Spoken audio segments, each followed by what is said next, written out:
जो हमारा सीटेट का मैथ चल रहा है पेपर 1 का, उसी के ऊपर हम कंटिन्यू बात कर रहे हैं और अप्रोक्सीमेट हमारे 3 टॉपिक ही बचे हुए हैं। तो आज का टॉपिक क्या है, हमारी जियोमेट्रिकल शेप। भाई जो कौन कौन सी जियोमेट्रिकल शेप का हमारे पेपर 1 में आता है उसके ऊपर बात करेंगे। तो अभी को पता जियोमेट्रिकल शेप हमारी 2 प्रकार की थी, 2D एक 3D।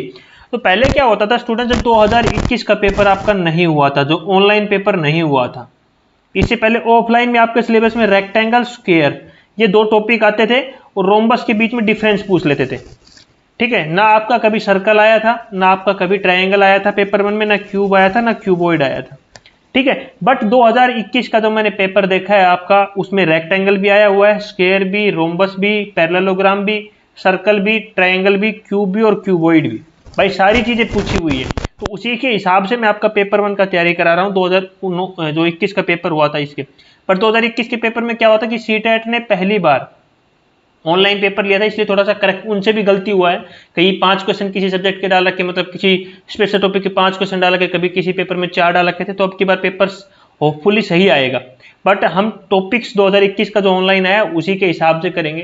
क्योंकि हमारे कम से कम 20 सेट पेपर बनते हैं, 20-25 दिन पेपर चलते हैं हमारे। तो 20 सेट में ऐसा तो नहीं है कि सेम दिन पैरेललोग्राम पे क्वेश्चन डालेगा, भाई उसके पास भी ज्यादा टॉपिक्स होने चाहिए ना।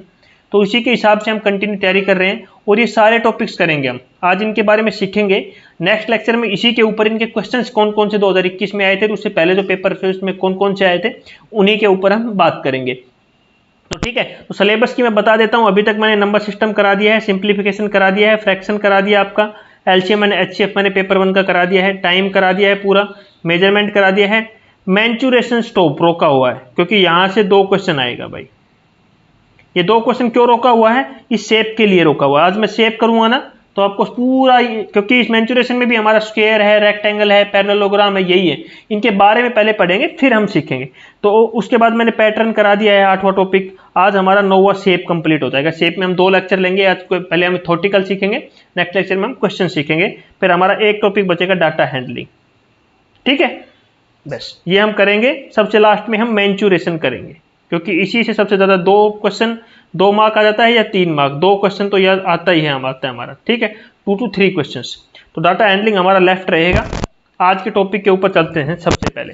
तो स्टूडेंट ट्राइंगल्स हमारा कभी आता नहीं था, बट हमारा ट्राइंगल के बारे में ज्यादा कुछ नहीं, थोड़ा थोड़ा सीखना आपको। ठीक है, क्या सीखना है, थोड़ा थोड़ा सीखना है, ज्यादा कुछ आपको नहीं सीखना है। तो सबसे पहला टॉपिक क्या है हमारा, ट्राइंगल। ट्राइंगल में हम सीखेंगे, सभी को पता है ट्राइंगल के तीनों एंगल का सम हमारा कितना होना चाहिए, 180 होना चाहिए। ठीक है, ये हमारा ट्राइंगल बिल्कुल नया टॉपिक है, इससे पहले क्वेश्चन आए नहीं थे, 2021 से ही शुरुआत हुआ है इनका। तो हम थोड़ा थोड़ा पढ़ेंगे, ज्यादा डीप में नहीं ले जाऊंगा। तो ट्राइंगल्स हमारे कितने प्रकार के होते हैं, हमारे एक तो साइड के बेसिस पे होता है और एक एंगल के बेसिस पे हमारे ट्राइंगल्स के टाइप होते हैं। On the basis of sides हमारे 3 प्रकार की साइड ट्राइंगल्स होती है, इक्विलेटरल ट्राइंगल्स, स्केलन ट्राइंगल्स और आइसोलेसिस ट्राइंगल्स। ये 3 ट्राइंगल्स हमारी होती है। On the basis of angles, right angle triangles, obtuse triangles and acute triangles, हमारी 3 प्रकार की ट्राइंगल्स। तो टोटल कितना हो गया हमारे पास, 6 टाइप की ट्राइंगल हम पढ़ेंगे। टोटल 6 टाइप की हम पढ़ेंगे ट्राइंगल्स। ठीक है, आपको ये ध्यान रखना है। ठीक है, पहले on the basis of sides पढ़ते हैं। तो on the basis of sides आपके सामने 3 ट्राइंगल बनी हुई है, equilateral triangles, scalene triangles and isosceles triangles. ठीक है स्टूडेंट्स, सबसे पहले अभी जो मैं आपको समझा रहा था, पहले देखो इक्विलेटरल ट्राइंगल्स होती क्या है स्टूडेंट। सबसे पहले इक्विलेटरल ट्राइंगल वो ट्राइंगल होती है जिसके सारे एंगल 60 डिग्री के हो। क्या हो, सारे एंगल 60 डिग्री के हो, मतलब all angle are equal, all angle are equal. ठीक है, ऑल साइड आर इक्वल, सभी साइड भी इक्वल होनी चाहिए, ऑल साइड आर इक्वल। देखो एंगल भी इक्वल है, साइड भी इक्वल है हमारी। आइसोलेटेड ट्राइंगल में क्या है, सारी साइडें भी इक्वल है, ये साइड है, ये भी हमारा इक्वल है, ये सारी साइडें क्या है, आपस में बराबर है। All side are equal, all angle are equals, बस इतना याद रखना है। और इसका एरिया पूछ ले, क्या पूछ ले, इसका थर्ड चीज पूछ सकता है, एरिया का फॉर्मूला आपसे, इससे ज्यादा आपसे कुछ नहीं पूछ। तो एरिया का होता है √3/2 का 3/2a का स्क्वायर, बस ये होता है हमारा इसका सिंपल सा। दूसरा आता है स्केलन ट्राइंगल। भाई स्केलन ट्राइंगल वो ट्राइंगल होती है जिसकी कोई भी साइड इक्वल नहीं होती, ऑल साइड आर डिफरेंट, सारी साइड क्या होती है, डिफरेंट होती है इसकी। दूसरा पॉइंट क्या है इसका, ये पहला हो गया, all angle are equal, all angle are different, sorry, all angle are different, सारे एंगल भी क्या होते हैं इसके, डिफरेंट होते हैं। ठीक है, ये बहुत इंपॉर्टेंट चीज बता रहा हूं मैं आपको। और इसका एरिया निकालने का फॉर्मूला क्या होता है, एरिया का फॉर्मूला बाई इरोन फॉर्मूला सभी ने पढ़ा होगा। क्या होता है, ये साइड हम ए मान लेते हैं, ये बी मान लेते हैं, ये सी मान लेते हैं, तो सभी ने पढ़ा है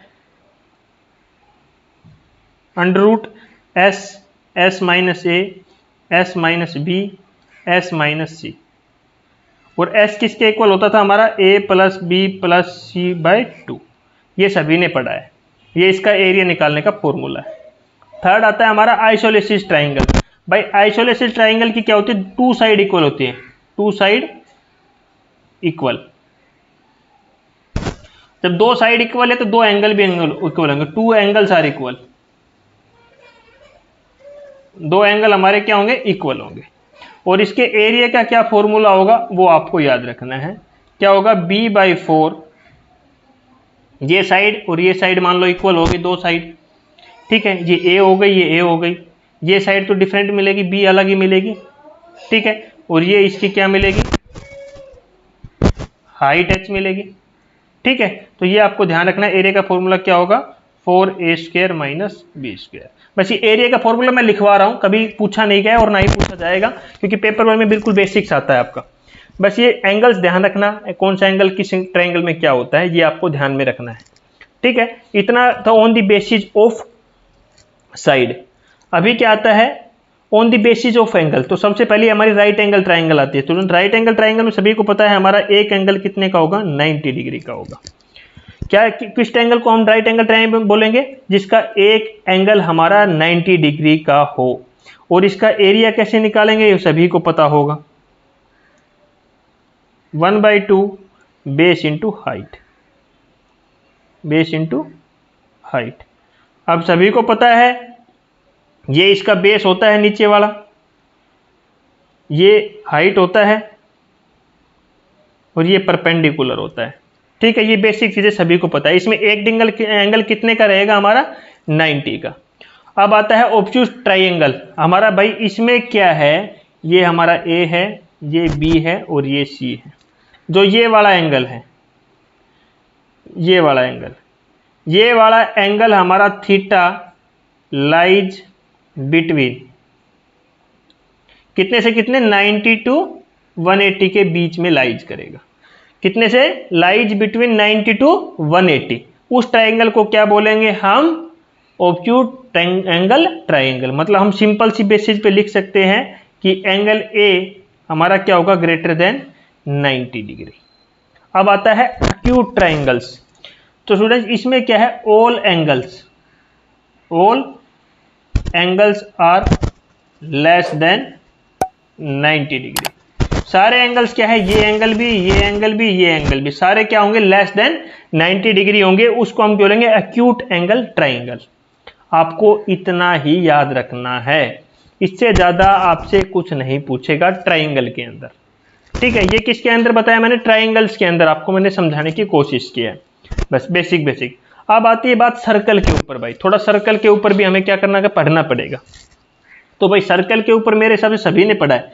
ये मान लो ये हमारा सर्कल है, ये इसकी ओ सेंटर है, तो ये हमारी सभी को पता है रेडियस आर होती है। और अगर इसको मैं पूरा कर दूं यहां तक, ये ए पॉइंट दे दूं मैं इसको, और इसको मैं बी पॉइंट दे दूं, तो सभी को पता है ओ बी हमारी क्या होती है, रेडियस होती है। और ये ए बी हमारी पूरी क्या हो जाएगा, डायमीटर हो जाएगा। इतनी चीजें तो सभी को पता है। और डायमीटर हमारा क्या होता है, हमेशा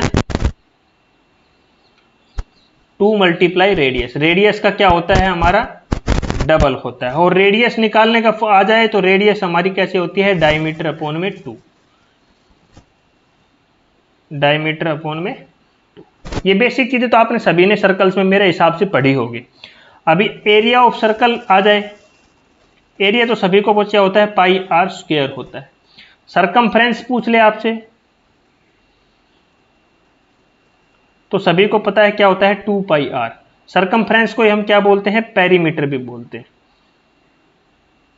क्या बोलते हैं, पेरीमीटर भी बोलते हैं। तो ये सारी चीजें बेसिक थी जो आप पक्का 100% बता दोगे, कोई मेरे को डाउट ही नहीं है, ठीक है। बट कुछ चीजें ऐसी होंगी जो आप नहीं बता पाओगे। वो कौन सी चीजें हैं भाई? आपसे पहला क्वेश्चन है मेरा, आपसे पूछ सकता है कि आर्क क्या होती है, पूछ सकता है ना आर्क। भाई आर्क 70% बच्चे नहीं बता पाएंगे। क्या है? नहीं बता पाएंगे। तो मैं बताता हूं आर्क क्या होती है। यहां से हमारी एक लाइन यहां गई, सेंटर से ड्रॉ किया, एक लाइन यहां गई। अब जो सेंटर का ये पार्ट है, देखो ये वाला पार्ट, ये जो मैं वाइट कर रहा हूं अभी, कहां से लेके कहां तक, इस पॉइंट से लेके इस पॉइंट तक जो ये लाइन है, ये मान लो मैं मान लेता हूं सी ओ डी। ये सी ओ डी क्या कहलाएगी? हमारी आर्क। सी ओ डी क्या कहलाएगी? हमारी आर्क। बताओ यहां तक किसी को कोई प्रॉब्लम? अब आ जाए हमारी कोड, CHORD। कोड क्या होती है? हमारे जो सर्कल है, सरकमफ्रेंस क्या होती है? सबसे पहले तो मेरे को ये बताओ, यहां से ये हमारी सरकमफ्रेंस मैंने बताया फॉर्मूला आपका, तो सरकमफ्रेंस क्या होती है भाई? जो सरकमफ्रेंस वो होती है जो हमारा ये जो सर्कल है ना, इसकी जो बाउंड्री होती है, इसको हम क्या बोलते हैं? पूरी बाउंड्री को हम क्या बोलते हैं? सरकमफ्रेंस। क्या बोलते हैं? सरकमफ्रेंस। तो कोड क्या होती है? इस कोड के ऊपर, कोड हमारा, सॉरी, कोड क्या होता है? हमारा जो सरकमफ्रेंस है, ये यहां से लेके यहां तक, कहीं भी सर्कल में लाइन खींच लो जो आपकी मन करे वहीं पे। बट क्या है, जो सरकमफ्रेंस है, जो हमारी साइड, जो सर्कल की कोई भी साइड है, उसकी दो साइड जो आपस में जोड़ रहे हो, लाइन सेगमेंट को जोड़े। मान लो मैं इसको ले लेता हूं P और Q। हमारी जो सरकमफ्रेंस है, सर्कल की जो बाउंड्रीज है, उनके दो पॉइंट को आपस में जोड़ें, उसको हम क्या, या उसकी सरकमफ्रेंस को जोड़ें, उसको हम क्या कहलाते हैं? Code, CHORD। इन दो पॉइंट्स को जो आपस में जोड़े, मान लो ये ऐसे भी हो सकता था, ये ऐसे भी हो सकता है यार, यहां भी हो सकता है, ये भी हमारा क्या कहलाएगा? इसको मैं PQR मान लो, ये भी हमारा क्या कहलाएगा? कोड। ये यहां भी हो सकता था, ये यहां भी हो सकता था, ये कहीं भी हो सकता था। बस डरना नहीं है आपको, जो मैं बता रहा हूं वो सुनते जाओ, ठीक है। ये यहां तक हो सकता था जो मैंने आपको बता दिया है, ठीक है। मैं साफ कर रहा हूं क्योंकि मेरे को बहुत चीजें समझानी है इसी सर्कल में आपको, ठीक है। ये बेसिक बेसिक चीजें, दो चीज समझ में आ गई आपको। अब एक अगला सर्कल में देखो, मैं बताता हूं आपको, ठीक है। ये तो हो गया। अब आता है हमारा सीकेंट, ठीक है फ्रेंड्स। सीकेंट क्या होता है कि हमारे सर्कल को दो पार्ट में डिवाइड कर दे। क्या है? सीकेंट वो होता है कोई ऐसी लाइन ड्रॉ हो जो हमारे सर्कल को दो पार्ट में डिवाइड कर दे। भाई देखो, ये लाइन हो गई, क्या वो हो गया, और आर हो गया। देखो सर्कल को दो पार्ट में डिवाइड कर दिया, पार्ट 1 और पार्ट 2। सर्कल को कितने पार्ट में डिवाइड कर दिया? दो पार्ट में। तो ये लाइन क्या कहलाएगी? हमारी सीकेंट। बताओ यहां तक किसी को कुछ प्रॉब्लम हो तो मेरे को समझा सकते हो, आप बता सकते हो। अगला तो आता है सेंट्रल एंगल। सेंट्रल एंगल क्या होता है भाई? जो हमारा सर्कल का सेंटर है, ये O पॉइंट, ठीक है, ये कोई ट्राइंगल बनाए यहां पे, इनके बीच का जो एंगल होता है, ये वाला एंगल थीटा, ये क्या कहलाएगा? Central angle. क्या ये एक ट्राइंगल बना दी OAB, इनके बीच का एंगल क्या कहलाएगा? हमारा सेंट्रल एंगल। कौन सा कहलाएगा? Central angle. अब आता है tangent. Tangent of a circle. भाई टेंजेंट क्या होता है? भाई टेंजेंट क्या होता है? कुछ नहीं होता है, हमारी कोई ऐसी लाइन जो सर्कल को एक पॉइंट पे काटे, इंटरसेक्ट करे। अब कोई भी लाइन हो सकती है यार, उसमें कोई वो नहीं है। हमारा मान लो एक यही लाइन हो गया, देखो सर्कल को यहां काट दिया इसने, कोई एक लाइन हो गई जिसको सर्कल को यहां काट दिया, इस पॉइंट पे काट दिया, ठीक है। मान लो ये पॉइंट हमने मान लिया डी, डी नहीं माना ना कहीं पे, ये डी मान लिया, ये हमारा एस हो गया, ये हमारा आर हो गया, ये लाइन एस आर हो गई, डी पॉइंट पे काट दिया। और ये जो सेंटर से हमेशा क्या है, इस सेंटर से हमेशा 90 का एंगल बनाएगा। कितना का एंगल बनाएगा? 90 का एंगल बनाएगा, हाँ पे, ठीक है, ये याद रखना।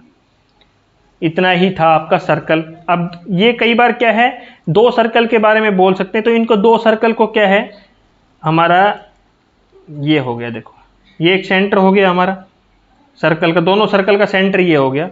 इससे पहले सर्कल की रेडियस r1 है और दूसरे सर्कल की रेडियस क्या है हमारी r2 है।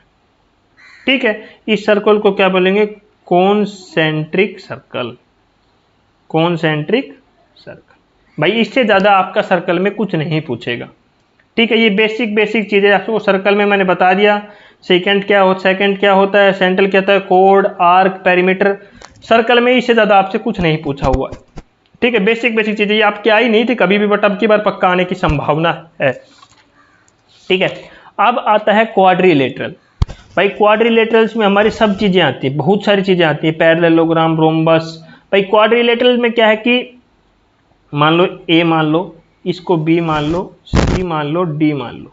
क्वाड्रिलेटरल के बहुत सारे टाइप है। क्वाड्रिलेटरल की सारे एंगल्स का सम, जितने भी सारे साइड जो इतने भी एंगल है, angle A, B, C, D, इन एंगल का सम क्या होता है हमारा 360 डिग्री। कितना होता है हमारा 360 डिग्री होता है। अब क्वाड्रिलेटरल के बारे में बाद में बात करूंगा, पहले क्वाड्रिलेटरल के टाइप्स के ऊपर मैं बात कर लेता हूं। ये क्या है, सारे जो मैंने चार बनाए हुए हैं टाइप्स ऑफ क्वाड्रिलेटरल। अब देखो सबसे पहला देखो, एक मिनट को कलर चेंज कर लेते हैं थोड़ा। देखो क्या है, ये हमारा सभी को पता है पैरेललोग्राम है, ये सभी को पता है हमारा रोम्बस है, और ये सभी को पता है हमारा रेक्टेंगल है, और ये सभी को पता है हमारा स्क्वायर है। भाई इनके ऊपर एक क्वेश्चन आना ही आना है, पेपर 1 में भी और पेपर 2 में भी, तो ध्यानपूर्वक सुनना जो मैं बोलूँ वो आपको। ठीक है, चारों में आपको डिफरेंस सबसे पहले पता होना चाहिए। मैं पहले भी बोल रहा हूँ, डिफरेंस आपको पता होना चाहिए। ठीक है, तो सबसे पहले हमारा स्क्वायर है। भाई स्क्वायर में क्या होता है कि जितने भी एंगल्स होते हैं, ये ए मान लो, ए, बी, सी, डी, सभी को नाम दे दो, ए, बी, सी, डी नाम दे देते हैं, ए, बी, सी, डी, ए, बी, सी और डी। ठीक है, तो सबसे पहले सारे एंगल्स, जितने भी एंगल्स होते हैं स्क्वायर में, ऑल एंगल्स आर इक्वल। क्या है, all angles are equal and 90 degree. सारे एंगल्स कितने कितने के डिग्री के होंगे हमारे, 90 डिग्री के। तो हम लिख सकते हैं ऑल एंगल्स आर इक्वल।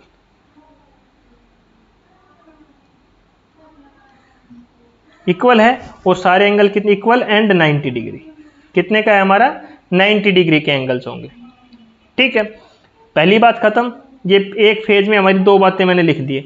दूसरा बात सुनो, इसमें क्या होती है, स्क्वायर में हमारी डायगोनल है।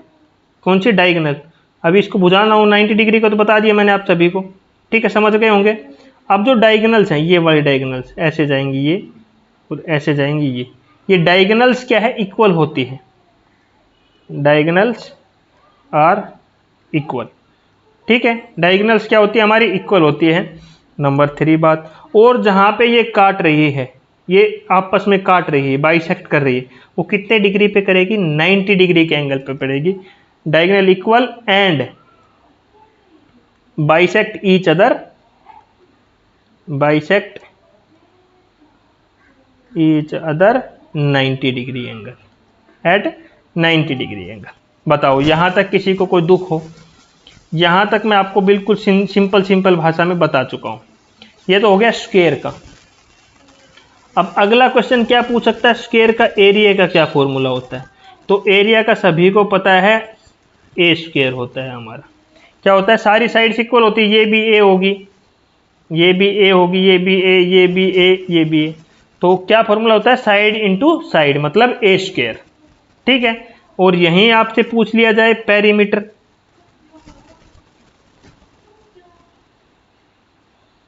पेरीमीटर हमारा क्या होता है, 4a। पेरीमीटर क्या होता है, 4a। तो इतनी चीजें आपसे पूछी जा सकती है एक स्क्वायर के अंदर। अब बात कर लेते हैं एक रेक्टेंगल्स के अंदर आपसे क्या क्या पूछा जा सकता है।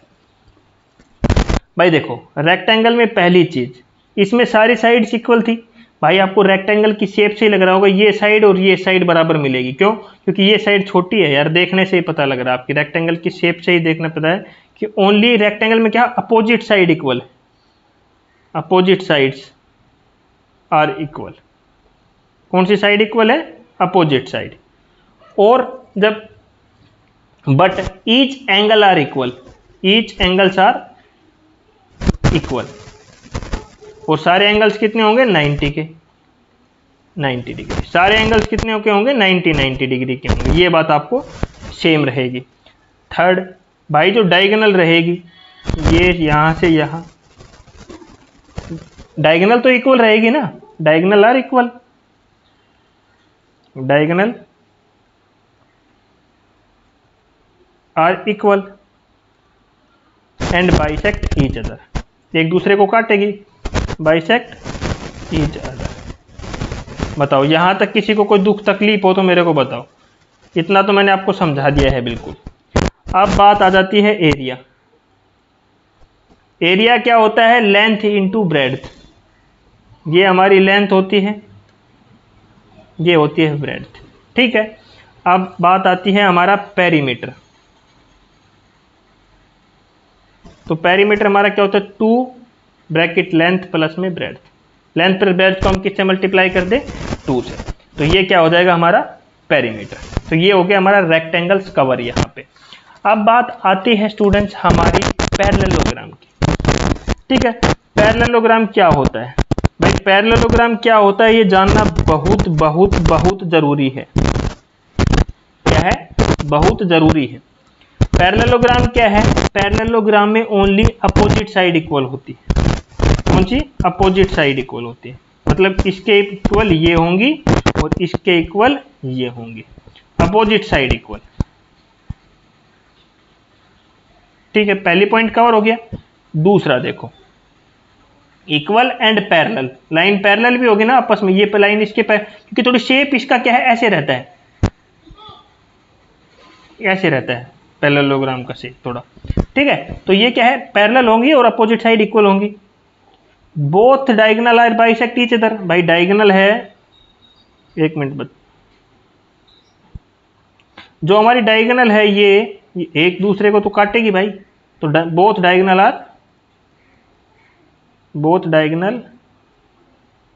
Are bisect each other but not equal. क्या दोनों? क्योंकि ये साइड छोटी बड़ी है ना भाई इसकी, तो ये क्या है? इक्वल नहीं होंगी। डायगोनल तो हमारी बाइसेक्ट तो करेगी बट इक्वल नहीं होगी, ठीक है।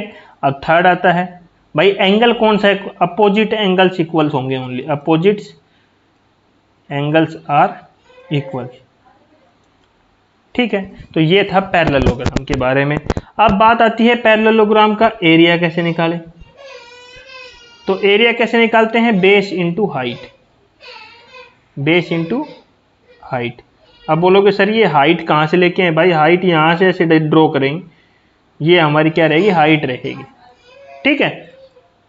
और पेरीमीटर की बात आएगी तो 2a प्लस में b, ठीक है। ये हमारा हो जाएगा इसका पेरीमीटर, ठीक है।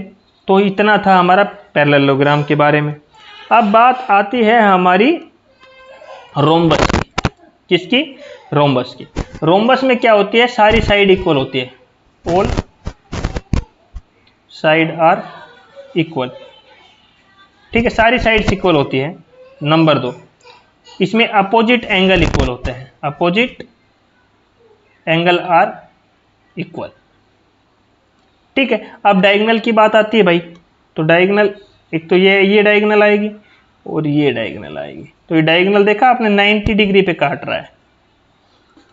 थर्ड क्या है? Diagonal are bisect each other, diagonal are bisect each other, ठीक है। क्योंकि एक तो छोटी भाई at 90 degree but not equal, but क्या है? नॉट इक्वल नहीं है। क्यों? क्योंकि ये एक छोटी हो जाएगी और एक हमारी बड़ी हो रही है, ठीक है। तो ये क्या है? हमारी इक्वल नहीं है। ये आपको ध्यान रखना है, ये क्या है? हमारी इक्वल नहीं है, ये आपको ध्यान रखना है। ठीक है, तो ये था हमारा रोम्बस के बारे में थोड़ा, जो मैंने आपको सभी को बता दिया है। ठीक है, इतना चीज आपका पूछा हुआ पेपर 1 में था सारा, जो मैंने आपके सामने डिस्कस किया है। अब उसके बाद थोड़ा क्यूब और क्यूबॉइड के बारे में हम आपको और बता देते हैं। क्यूब एंड क्यूबॉइड, ये 3D के ऊपर है। ठीक है, क्यूब और क्यूबॉइड। भाई क्यूब और क्यूबॉइड में सभी को पता है डिफरेंस ज्यादा कुछ नहीं है, शेप का डिफरेंस बहुत बड़ा डिफरेंस है। बाकी वर्टिसेस सेम है, एजेस सेम है, फेसेस सेम है, लेंथ ब्रेड्थ डिफरेंट है। ठीक है, हमारा देखो क्यूब क्या है, हमारा जो मैंने स्क्वायर्स बताया था, स्क्वायर्स की क्या सारी साइड्स इक्वल होती है, उनसे मिलके बना होता है। ये सभी को सभी ने बनाना, सभी को बनाना आता है ऐसे। इसकी क्या है 8 वर्टिसेस 12 एजेस, क्यूब और क्यूबॉइड सेम, फेसेस सेम है। बट क्या है इसमें और इसमें क्या, इसको हम स्क्वायर से मिलके बनाते हैं। क्या है, क्यूब को हम स्क्वायर से मिलके बनाते हैं और इसको हम रेक्टेंगल से मिलके बनाते हैं। क्या है, इसको हम रेक्टेंगल से मिलके बनाते हैं क्यूबॉइड को। बस ये एक मोटा डिफरेंस है। लेंथ ब्रेड्थ तो जब all edges are equal length, इसमें सारी एजेस इक्वल लेंथ, क्योंकि हमारी इसमें जो इसमें हमें स्क्वायर से पढ़ते थे, स्क्वायर की साइड इक्वल होती है, तो इसमें स्क्वायर से हम बनाते थे। और इसमें ऑल नॉट आर इक्वल, कोई भी इक्वल नहीं, क्योंकि इसमें रेक्टेंगल से हम बनाते हैं, कोई सी भी हमारी क्या होगी, इक्वल नहीं होंगी। ये एक स्क्वायर फेसेज है और ये हमारा रेक्टेंगुलर फेसेज है, ये मैं पहले ही बता चुका। Area of all faces are equals और इसमें area of opposite faces are equals. बस ये एक मोटा मोटा डिफरेंस था जो आपको जानना था। पेपर 1 में क्या पूछेगा क्वेश्चंस मैं आपको अभी यहीं बता देता हूं। पेपर 1 में आपसे पूछेगा इनके फेसेज कितने होते हैं। क्या है, इनके फेसेज कितने होते हैं स्टूडेंट्स, फेसेज पूछेगा, वर्टिसेज पूछेगा, एजेस पूछेगा। इससे ज़्यादा आपसे इस पेपर में इसमें कुछ भी नहीं पूछेगा। बस इतना ही आपसे पूछेगा कि कितने फेसेज होते हैं, क्या क्या होते हैं, बस इससे ज़्यादा आपसे कुछ नहीं पूछेगा। और कुछ पूछेगा तो मैं आपको बताऊंगा। और अभी बस ये खत्म होने के बाद हम प्रीवियस ईयर 2021 के पहले पेपर करेंगे, जो 10-12 पेपर कंटिन्यू हुए थे उनको हम आपके लिए कराएंगे। ठीक है, तो इनके कल मिलते हैं इनके क्वेश्चन के साथ कि इनके क्वेश्चन कैसे पूछे 2021 में, और पिछले तो बहुत कम पूछे गए थे, उनके ऊपर भी हम बात करेंगे। तो वीडियो अच्छी लगे तो वीडियो को लाइक करना, शेयर करना और चैनल को सब्सक्राइब